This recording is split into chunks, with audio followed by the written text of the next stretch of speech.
Hi everyone, hello, can you hear me? I hope you can hear me and see me on this Roli Books Twitter feed and on Facebook. As you know, we're doing a live simultaneous broadcast here. I'm in the UK at the moment, and of course we're going through the channels in Delhi in India. So hopefully you can see me, and hopefully we're going to get something... there we are. I'm looking at two screens at the moment, so hopefully you're going to see me. Love to take your questions, not just about these books. This is easier said than done. This is the UK British version, which you can buy online at amazon.co.uk, but also the Indian produced book, which is by Roli Books in India. You can also buy it on Liberty Books in Pakistan as well. But go to rolibooks.com, or even on the Twitter feed you can see the books. This is easier said than done. Nice little picture on the back there. That's one of the moments that I savour still to this day. That is me and the great Sir Vivian Richards. It didn't happen too often, so when it was captured in a photograph there like that, Roli Books very kindly put it on the back of the book itself. It's a book I'm very proud of, so if you'd like to have a look at the book, by all means. It's a story of broadcasting, it's a story of my sport, it's a story of life's up and downs and how you cope with it. So that's the Indian version, and here it's the same book, it's just a little bit different with a different cover for the UK worldwide version. I'd like to take any questions from you, so please just keep questions coming in. Otherwise, what I have done as well, I have selected 10 iconic sports moments which I've reflected on as part of my sporting background, my sporting career. These are moments which I was very much a part of as a sports broadcaster, and I'd like to share them with you. So let's just get the ball rolling. Let's start the ball rolling, and let's hope that you're picking up this broadcast. We are live, of course, right now, and hopefully Kapil Kapoor of Roli Books is monitoring this. Kapil, you can message me on this phone if you like and tell us if it's going okay. Let's get a feedback right here. So I'm waiting for your number, your message on here, Kapil, and just let me know if we're going okay. Those of you who can see behind me here, that's my sort of half library of books. I'm an avid reader. I love books. I bought some books, many books in India and in Pakistan. Wherever I go in the world, I do buy books. I buy a book wherever I go in the world. Okay, thanks, Kapil. I've got your message. Everything's going well, so that's really good. If I do look away to the screen, it's because my computer is here and I am literally getting your questions right here. Okay, so maybe we should start with the 10 iconic moments. Kapil, if you'd just like to confirm with me on that, if you'd like me to start with the 10 moments that of sporting greatness that I've identified, if you let me know, if you want to do that right now, tell me. Kapil Kapoor of Roli Books is monitoring this whole situation, and his sister Priya. It's amazing technology that we can actually combine this feed. Here I am in my house in going through how many satellites I wouldn't know. So anyway, hopefully that you are watching. Okay, so I'm not going to read you paragraphs from this or from this, but I'm going to actually identify some of the sporting moments that I can reflect on. Okay, now as you know, I work and have worked and still work with the great Vijay Amritraj, a great tennis legend who represented India at Davis Cup with his brother Anand for so many years. I think it was about 25 years. So working with Vijay Amritraj is a privilege. It's not an entitlement, it's a privilege. And that for me is one of the great joys, has been in my sporting career. And I'm going to take us back to the 2002 US Open tennis final at Flushing Meadows, New York. This was a year after 9/11, 1 year after 9/11. In 2001, Leighton Hewitt beat the great Pete Sampras at Flushing Meadows, beat him in straight sets in front of President in front of the United States President Bill Clinton at the time. But it was the next year, it was the men's singles final that I've put number one on my list, which was when Pete Sampras beat Andre Agassi in the final 6-3, 6-4, 5-7, 6-4 to win his 14th Grand Slam. And straight after that final, Pete Sampras retired from the sport. And at the time, 14 Grand Slams was the leading number of Grand Slam titles or major titles. But I've chosen this as my number one, first on the list, because of the emotional nature of that tournament. It was 1 year on from 9/11, and to actually be there in New York, I was there during 9/11, the previous year, of course, in 2001, but to be part of the US Open Tennis Center and what they did, they released hundreds of white doves to signify peace in the world as the US Coast Guard unfurled the Stars and Stripes flag on the Flushing Meadows tennis court. And I noticed that Agassi and Sampras were sitting in their chairs courtside. Both of them were crying.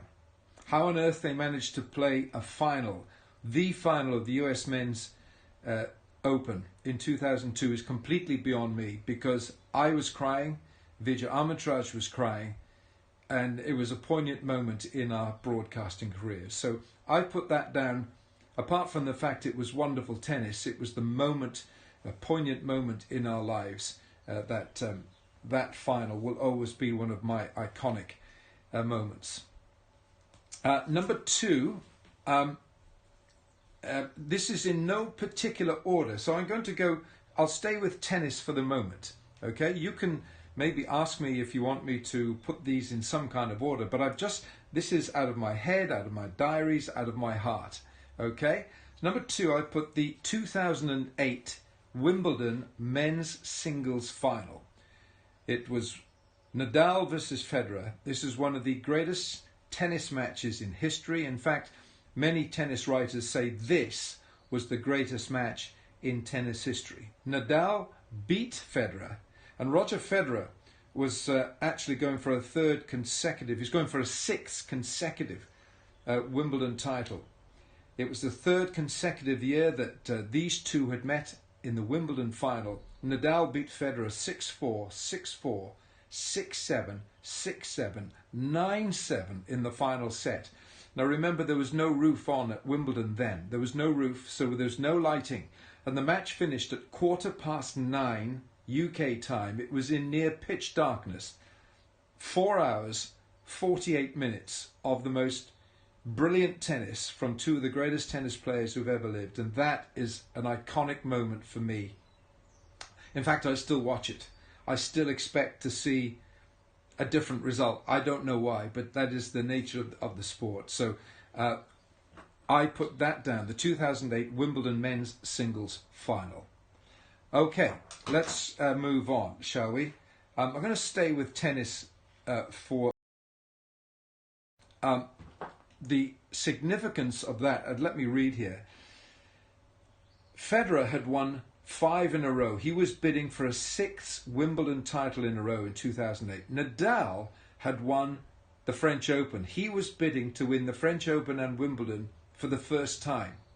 For the first time. Only 2 men had ever achieved that feat. And who were they? Who were those 2 great tennis players who won the French and who had won Wimbledon? Well, I'll tell you, they were Rod Laver, the great Australian, and Bjorn Borg, who did it 5 times. That was one of the great moments in our sporting history to watch that occasion. I shall move on to other tennis matches. For us, one of the greatest stories, and when I say us, I mean Vijay Amritraj and me, one of the great sporting stories of all time is Venus and Serena Williams. Venus and Serena, how they have come through their background, a non-sporting background from a non-tennis part of the world, but their father, Richard Williams, has got a lot to answer for here for the great success of two of the most talented tennis athletes of all time, Venus and Serena. And I've gone for the 2002 Wimbledon final, because this was the first time that Venus and Serena had met in the Wimbledon final. Now, from the 2002 French Open to the 2003 Australian Open, they met in 4 consecutive Grand Slam finals, 4 of them. Serena won all 4. Serena won this one as well, the Wimbledon final. She won 7-6, 6-3. Venus had been the 2-time defending champion. She had won Wimbledon twice before, and it was Serena's first Wimbledon final. Unbelievable scenes. To actually try and talk about it, encapsulate what it meant. Two sisters playing each other on centre court Wimbledon. It's one of the most iconic stories of all time. I'll just stay with tennis for the moment because I'm going to get on to cricket and to golf and squash. So for those of you watching possibly in Pakistan or certainly who love squash, I have a squash story for you. My next sporting iconic moment is the most incredible Grand Slam men's singles final possibly of all time. Certainly it's the longest. 5 hours, 53 minutes. 5 hours, 53 minutes. That's 7 minutes short of 6 hours on court. And this was the 2012 Australian men's singles final. Rafael Nadal, Novak Djokovic, world number 1 versus world number 2. Djokovic was world number 1, Nadal world number 2.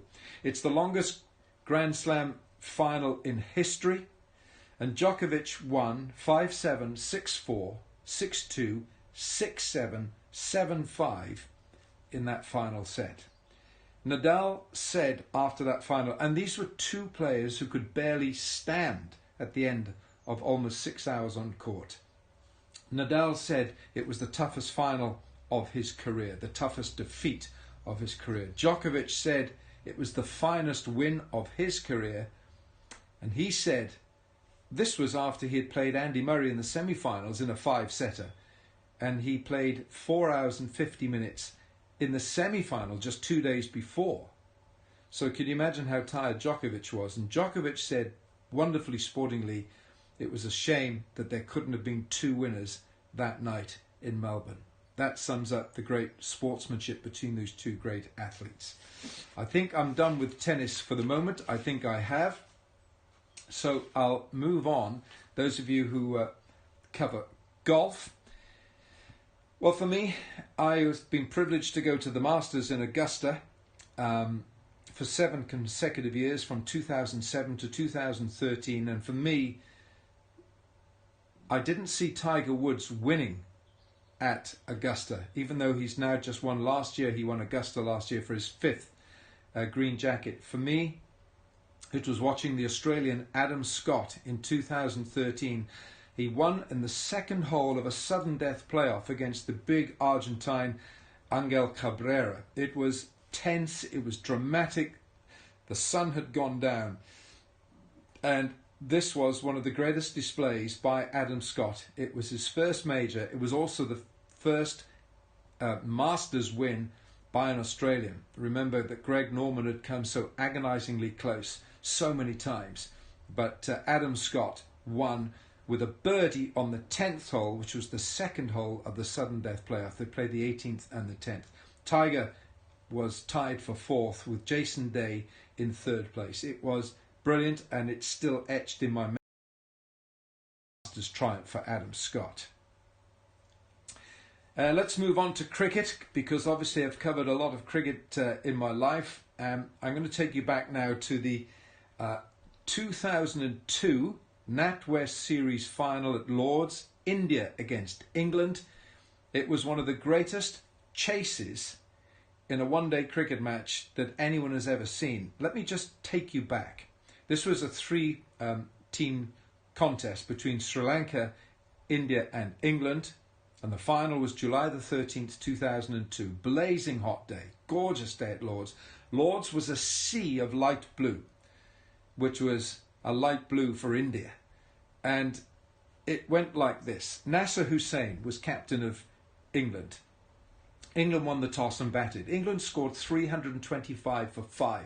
Marcus Trescothick scored 109. Nasser Hussain scored 115. Zahir Khan took 3 for 62. In reply, India got off to a great start. India, captained by Sourav Ganguly, got 60 in 43 balls. Virender Sehwag 45. They put on 106 in 14 overs to start this run chase.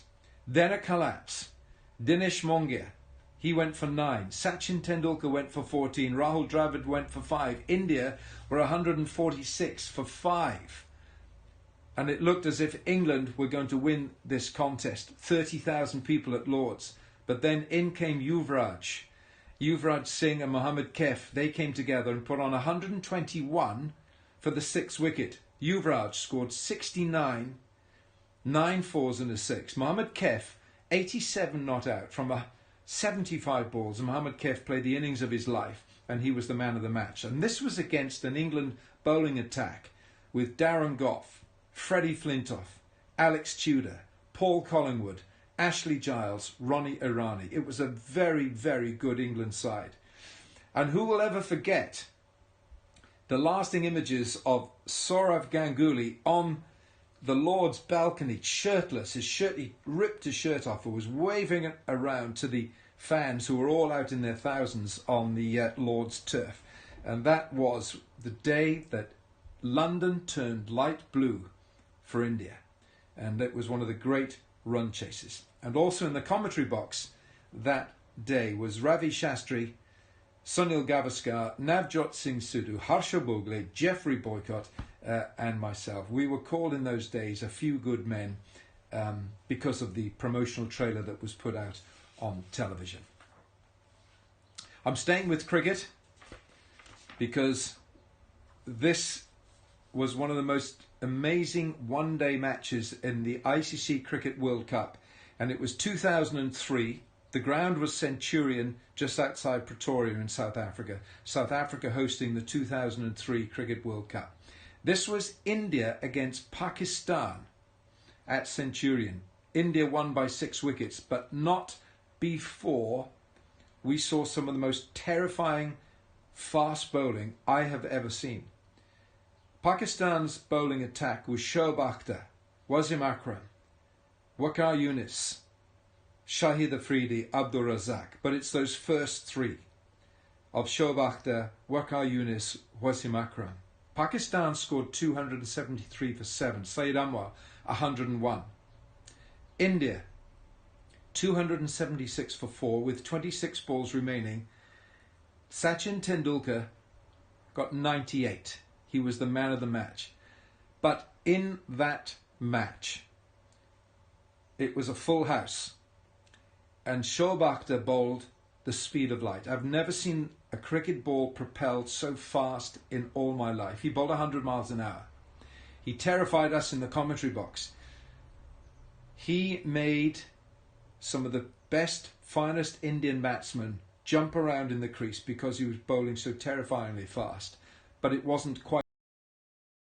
Mohammad Kaif made 35, Rahul Dravid 44 not out, and Yuvraj 50 not out. They took the sting out of that early salvo. But this remains in my head as one of the great cricket matches of all time. And I've put that down. India against Pakistan in Centurion in 2003. I've gone for another cricket match here. This is, I'll take you back to the Indian tour of Australia. This is Adelaide, December 2003. And this is one of the great Australian cricket teams. Langer, Justin Langer, Matthew Hayden, Ricky Ponting, Damien Martin, Steve Waugh, the captain, Simon Kadich, Adam Gilchrist. That's your batting lineup. And their bowling wasn't bad either. But Steve Waugh captain, Sourav Ganguly captain of India. India won this test match because of the outrageously brilliant batting of Rahul Dravid and VVS Lakshman. I would have paid 4 times the admission price to watch those two bat together as they did in this test match. Let me just run through the scorecard, okay? Australia won the toss, 556 all out. Ricky Ponting, 242. Anil Kumble, 43 overs, 5 for 154. India responded, 523 all out. Rahul Dravid, 233. VVS Lakshman, 148. They put on 303 for the 5th wicket, and it looked as if they could have batted for a month because they were so much in control, and Steve Waugh and all his bowlers couldn't do anything about it. It was sublime batting. Australia in their second innings, 196 all out. And this is when Ajit Agarkar came to the fore for Sourav Ganguly. He bowled 16.2 overs, 6 for 41. He bowled brilliantly. He bowled quickly. And also Sachin Tendulkar picked up 2 wickets with his leg spin. They were crucial wickets. He got the wickets of Damien Martyn and Steve Waugh. So India required 230 to win this test match. It was so tense. I remember seeing Wasim Akram and Ravi Shastri in commentary with Jeffrey Boycott, Harsha Bogli, Sidhu, myself, and Greg Chappell was there as well. I remember that there was hardly a word said in the commentary box, except of course for on the microphone to the viewers across the world. Rahul Dravid made 72 to go with his 233. Sachin got 37, but when he got out, everything started getting very dramatic until VVS Lakshman came in and he looked like he was batting on a Saturday afternoon in Hyderabad, and he just smashed 6 fours in a 32 that was worth 100 because it took all the tension out of the occasion, and Dravid was made the man of the match. Okay, I'm going to move on to some more. Okay, 2 more to go. 2 more to go. I've identified, because I was very privileged to cover squash, world squash, for about 4 or 5 years here in the United Kingdom, and I had the privilege of meeting the 2 great Khans, the 2 great Pakistani global athletes, 2 of the greatest squash players of all time, Jahangir Khan and Jansher Khan. And at the time, the British Open was considered basically the World Open. In the pantheon of all-time squash greats, Jahangir and Jansher dominated the sport for the best part of 2 decades. And between 1982 and 1997, that's 15 years, the only name that appeared on the British Open trophy and then considered the World Cup of Squash was Khan. It was either Jahangir or Jansher. And between 1981 and 1986, Jahangir Khan won 555 consecutive squash matches. Just put that in your head.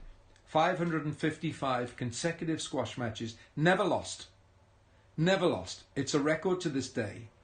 And these 2 were 2 of the greatest athletes, playing against some of the great Australians. Chris Dittmar, Jeff Hunt before that, Ross Norman, the New Zealander. They all came at these 2 great Pakistan squash players, and to be a part of that, to work as a commentator with the great Jonah Barrington was one of my most iconic moments. I can't just identify any particular match, but just when Jahangir walked on court and when Jansher walked on court, it was like squash royalty. That's what it was. So the Khan squash rivalry gets a place in my top 10 iconic moments. And for my last, I've picked a rugby match because rugby is very much part of my DNA as a Welshman. And I've picked the 1995 Rugby World Cup semi-final in South Africa, in Durban, on the east coast of South Africa. This was the Springboks, South Africa playing France in the semi-final. In the most appalling conditions, this rugby match should never have taken place. The heavens had opened for 2 days before this Saturday afternoon, and there must have been this much water on the park itself. It should never have been played, but it did. And the Springboks won. South Africa won 1915, but France had a try disallowed by Abdelatif Benazi, who looked as if he'd gone over, looked as if he actually slid some 10-15 feet to put the ball down. And the Welsh referee, Derek Bevan, who was actually a friend of mine, turned it down. He said no try. And with a minute to go, Joel Stransky belted the ball into touch, and that was the end. France felt that they should have won that match with that try. The South Africans went on to the final, where they beat the mighty New Zealand All Blacks to win their very first Rugby World Cup, the 1995 Rugby World Cup for the Rainbow Nation. And it was that iconic picture, of course, where Nelson Mandela wore the number 6 shirt of the Springbok captain Francois Pienaar, and these two shook hands at Ellis Park in Johannesburg. So that for me are my 10 iconic moments. I'd love to get your comments. If you could maybe ask me some questions. I am trying to look at the feed at the moment. But if you can send them, or Kapil, if you can send me questions on this phone, Kapil, because at the moment, right, okay, I've got some comments coming in. Don't forget, it's all in here in the book, Easier Said Than Done by Roli Books. You can find it online and on Amazon. It's now an e-book as well. It's an e-book. And also here, this is the UK version, which has been printed and published by St. David's Press here in the United Kingdom. Okay, I'm trying to catch up with some comments here. Kapil, if you want to put a couple of comments here so I can answer people, that'll be great. People are coming in. Let me see. Trying to find here. Okay. Who was my favourite person in the commentary box? Okay, I like the question. Who's my favourite person in the commentary box? Ooh, thanks, Priya. It's a very difficult one, that. Harsha Bogle is a very, very good friend. Look, we're all pretty good friends. That's the main thing. Ravi Shastri, Harsha Bogle, Ian Chappell down there in Australia. Ooh, who's my favourite person? It's very difficult. You know, you've got Lisa Sthalekar, Melanie Jones, who've become two very fine broadcasters now with the upturn in women's cricket. Navjot Singh Sidhu. Now he was he was quite a character. Sunil Gavaskar. Sunny always likes a laugh. Sunny's a bit mischievous. Sunny Gavaskar is very mischievous in the commentary box. But I do like a laugh. Matthew Hayden, I have good times with Haydos, and Brett Lee, Binger. We have good times. Actually, maybe you could tell me who the commentator you think that I should work with the most. Maybe it's Harsha Bogle. I'm trying to find a picture here in the book. I'm sure I'll find it here. Can I do a few mimics? I'm not so sure about that. Maybe we should do that in a separate one. Let me think. Okay, trying to find the commentary team. I think possibly my favourite commentator to work with is this man here. Can you see him? That is the great Vijay Amritraj. So I think, to be honest with you, for me to work with Vijay Amritraj is one of life's pleasures, one of life's privileges. He is a great man. He has a great knowledge of the game of tennis. In fact, of a lot of sports. But he's the most wonderful human being, and we enjoyed so much. Here we are. We enjoyed so much time, so much fun in the commentary box for Star Sports, ESPN Star Sports. So you're asking me to do some mimic. I can do what Harsha does. Harsha, he gets his hands like this and he's very happy. Harsha is very, very happy. And he's always got his fingers bent like this. You watch Harsha Bhogle, he can't point like this. He's like this. So the next time you watch Harsha on, say, CrickBuzz or on his Twitter feed, and he's got 8.7 million, he always points like this. And he's always very happy and he's always smiling. So that's Harsha Bhogle. But I'll tell you once, we were staying in, we were working on a cricket match in Durham, which is right at the north of England, and there's a castle up there, and it's supposed to be spooked. It's supposed to have ghosts. Well, Harsha was not so pleasant then. He was actually looking around the door like this, and the person who didn't sleep for 3 days was Navjot Singh Sidhu.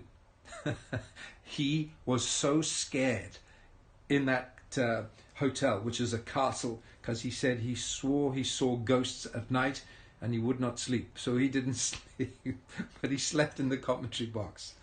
Keep the questions coming in. I'm just going to turn my head and just see if I've got any more. God, good one from Neelam. Neelam says, Virat Kohli or MS Dhoni, who has been able to keep the team together and morale high? Neelam, I've got to say both of them. Absolutely both of them, in a different way. Because MS Dhoni is not a very demonstrative person. He does it by his leadership. Firstly, they're two great leaders of cricket teams, MS Dhoni and Virat Kohli. Virat is more demonstrative. He's more extrovert in that sense, and he wears his emotions, he wears his heart, his emotions on his sleeve, and so you'll always see a more animated captain in Virat Kohli. But each man in his own way are terrific leaders, fantastic leaders, because they have raised the bar of expectancy of themselves so high that they expect others to follow. And that's why I think you've seen such an upsurge in Indian cricket. And I think it actually possibly started with, when I started following Indian cricket, Sourav Ganguly as a captain got India into places where perhaps previously they hadn't gone. And they got them believing in themselves. I think of the 2002 tour to England, and you know that NatWest Series final at Lord's, they beat Nasser Hussain's England, and it was a fantastic Indian team that toured in those days. And all teams have leaders. All teams have leaders. Pakistan, led by the inimitable, by the brilliant Imran Khan. Imran led by example. He batted, he bowled the speed of light. He was a magnificent icon of Pakistan cricket, and he led from the front.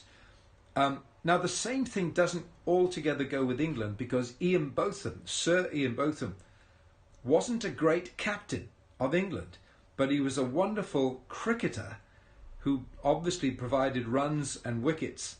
But as a captain, he was lacking, and he just didn't have the leadership qualities.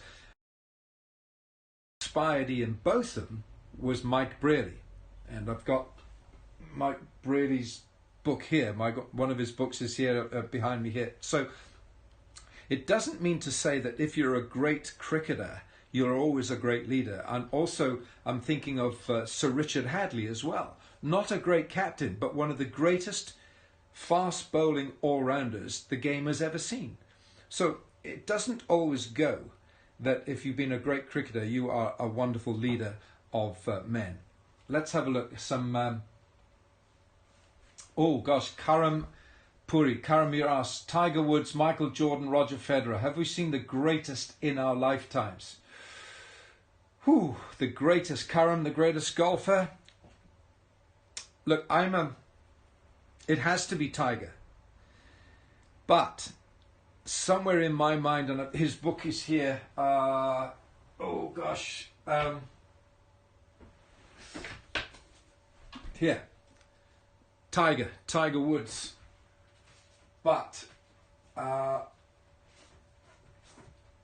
you got this man, the great Arnold Palmer. You have this man, the great Jack Nicklaus. Now, Jack Nicklaus with 18 majors, 18. Tiger's got 15, he's 3 to go. But the way that Tiger has just taken the game at the moment, I would say it's Tiger, but he's still got a little bit of way to go before he overtakes this man, the great Jack Nicklaus. Have we seen the greatest of our times? You ask about Michael Jordan. For me, I don't watch a lot of basketball. I'm sorry about that. But for me, my era and my time in broadcasting, and hopefully it's still going, has coincided with Sachin Tendulkar, Tiger Woods, Roger Federer. Those three. How do you begin to say who's the greatest? Is Roger Federer the greatest tennis player? What do you think? Tell me what you think. Go to Facebook and tell me. Is it Novak Djokovic? Is it Rafael Nadal? Is it Roger Federer? Is it Rod Laver? I'd love to know. And what about the female tennis players? Surely Serena Williams is the greatest of all time. She still is behind in the number of titles with the great Margaret Court, the Australian, who has 62 Grand Slam titles. 62. Now that includes singles, doubles, mixed and female doubles as well. So Serena for me would be, I think, number one. Is the jury out on Roger Federer? For me, the way that he plays the game, it's the most beautiful form of tennis. It's pure tennis.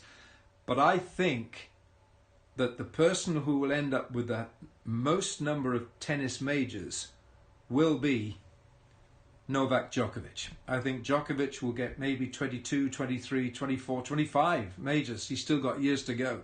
And his fitness is supreme. Roger Federer is 38 now, 39. It looks as if Wimbledon will be cancelled this year because of the coronavirus global pandemic. So there's another chance gone for Roger Federer. Can he come back at the age of 40? It would be incredible if he did. And there's Rafael Nadal, who is about 4 or 5 years younger than Roger. Novak thinks about 6 years younger. So there's time for Novak to become the greatest in terms of majors. Please keep those questions coming in. How did I get into commentary? How did I get into commentary? Well, it's all in here in the book. Actually, it was an injury to my bowling shoulder. I was some county cricket here in England. I did have aspirations of playing for England. I thought it was going to happen one day, but it didn't. And my shoulder packed up. Basically, it became a frozen shoulder, and the whole thing fell apart. I had 2 operations on it, and I did recover. I came back, but I thought I was never the same cricketer after those operations, and I missed the entire season of first-class cricket in 1982 at the age of 28. So I then felt that if I going to stay in cricket, was I going to stay in cricket and just become a journeyman, or was I going to change my career path? And I changed it to go into sports broadcasting. The whole story is in there. Easier said than done, which is why, by the way, I've gone for this title, Easier Said Than Done. It's a little bit of a play on my current career, which is broadcasting, because it's easier said, perhaps, than doing. It's just a little play on words. Let's have a look if there's more questions coming in. Yeah, I think we've probably seen some of the greatest of all time. But you know, in terms of batting records, cricket records, could Virat Kohli break all records? Could he break Sachin's records? Fitness will tell. Fitness will tell. Now, right now, there's an enforced closure of sport globally, so he's going to lose months of cricket here because of the COVID-19 pandemic. So he's going to lose time there, but he's a supremely fit athlete. But having known him since 2008, when he was captain of the Indian team, under-19s, when they won the under-19 Cricket World Cup in Malaysia, in Kuala Lumpur, I don't think he's a records person. Virat is an India team person. He's a Royal Challengers Bangalore team person. So I don't think he looks at records in the same way that my good friend Sir Geoffrey Boycott did. Sorry, Geoffrey, if you're tuning in here, but I think generally Geoffrey looked at milestones. I think Geoffrey enjoyed obviously getting 100. Of course you would love getting 100, but I think in his mind there was always the factor that he was going to get 10 hundreds, 15, 20, whatever it was. I think he got 22. Was it 22? It might have been 20. So I think that was always very much in Geoffrey's mind. I don't think it is in Virat's. Let's have a go here. What are my views on the modern cricket? Good questions coming in here. I'm going to just flick onto Facebook and just check here. I'll come on to that. Okay, so what do I think about IPL and PSL? Well, firstly, they're two fantastic cricket tournaments. IPL has set the bar very high, and it would have been the 13th edition right now. It would have been the 13th edition of the IPL, the Indian Premier League. Whether we'll get a tournament this year, I don't know, because obviously the health of fans, the health of the players is number one priority. Number one is our health. So we wait to see what the authorities, what the health authorities say. But in terms of bringing on young talent, if you said to any young Indian cricketer who plays in the IPL, if you said to any young Pakistani cricketer who plays in the PSL, what is it like to play with A.B. de Villiers, to play with Virat Kohli, to play with Kevin Peterson, to play with some of the great players like Shane Watson, who is such a central force in the Pakistan Super League and in the Indian Premier League.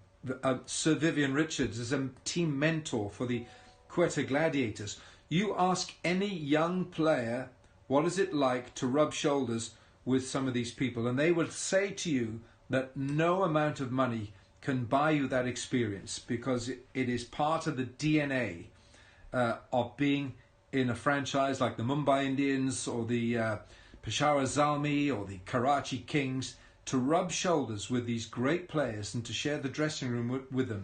Money can't buy that. Part of the IPL or the PSL can do that for you. Okay, so I hope you've had a good time. Thank you to those of you who've sent in questions. Don't forget, if you want to go to the Roli Books Twitter feed, it's at Roli Books. And if you want to come to my Twitter feed, at Alan Wilkins 22, remember, Easier Said Than Done, same book, Easier Said Than Done, is available on Amazon. It's available on Roli Books. It's available as an ebook in India. It will be available as an ebook in the United Kingdom very shortly. Publisher here, Ashley Drake of St. David's Press, is working hard on that. And also, my thanks to Roli Books for publishing my first book, Easier Said Than Done. I'm not so sure it was easier said than done, but my thanks to Kapil and Priya Kapoor, the Kapoor family, and also Pramod, the father, for having the belief in me to get this book out. This has been a lovely session. I've really enjoyed it. I hope you have as well. Spread the word, because I don't think we're going to have any live sport for a long time, weeks, maybe months. I don't think we're going to see Wimbledon. There's not going to be any cricket for months. I don't think there'll be much cricket in England this summer. And as I look outside, it's so beautiful out there from my home in Cardiff. So I thank you. Thanks very much indeed. And we look forward to your company again next time. So for the moment, this is Alan Wilkins saying thank you. Shukriya. Thank you to those of you in Bangladesh, Sri Lanka, Pakistan, Nepal, India. Thank you. And thanks to Roli Books. See you next time. Bye-bye.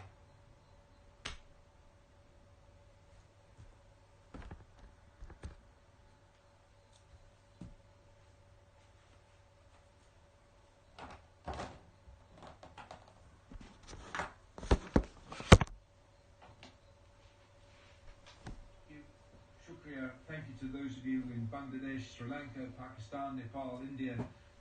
Thank you and thanks.